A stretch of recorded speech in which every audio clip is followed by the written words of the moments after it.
Every time you swipe a card or pay a bill lately, your bank account feels like it's being drained. Only a few months ago, the financial mood was different. The consensus on Wall Street was optimistic, with analysts betting that interest rate cuts were right around the corner. But the Bureau of Labor Statistics just released new economic data that confirms the reality of the situation.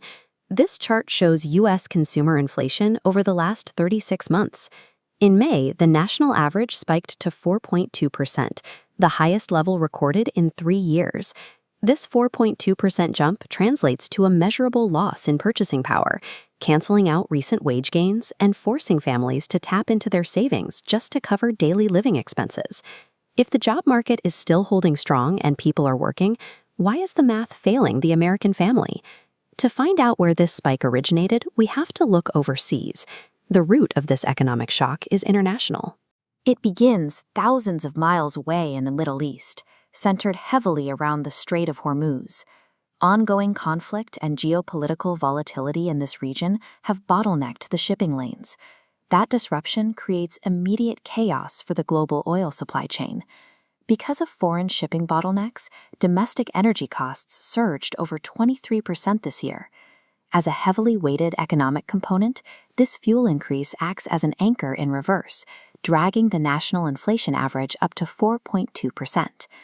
When you pull up to a gas pump and see prices clearing $5 a gallon, you are experiencing the final ripple of international warfare. While 4.2% is a significant figure, looking closely at how the Bureau categorizes this data reveals a different economic reality beneath the surface. To measure foundational market health, economists use core inflation. By stripping away volatile food and energy sectors, we see core inflation holding steady at 2.9%, suggesting the broader economy isn't fully compromised yet. But energy powers the logistics network. Commercial cargo vessels, delivery trucks, and freight trains run on fuel. When those costs soar, shipping companies offset their losses by implementing fuel surcharges.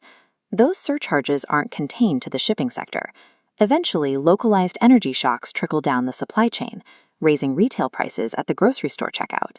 This supply chain reality places pressure on Washington, D.C., where an energy-driven squeeze has evolved into a defining political crisis. President Trump campaigned on driving inflation down. With midterms on the horizon, a middle class squeezed by rising costs jeopardizes those promises and creates an electoral threat for the administration. The crisis extends to the monetary branch, creating a difficult dilemma for the Federal Reserve. Fed Chair Pevin Warsh is walking a tightrope. Analysts at banks like Goldman Sachs and J.P. Morgan are suggesting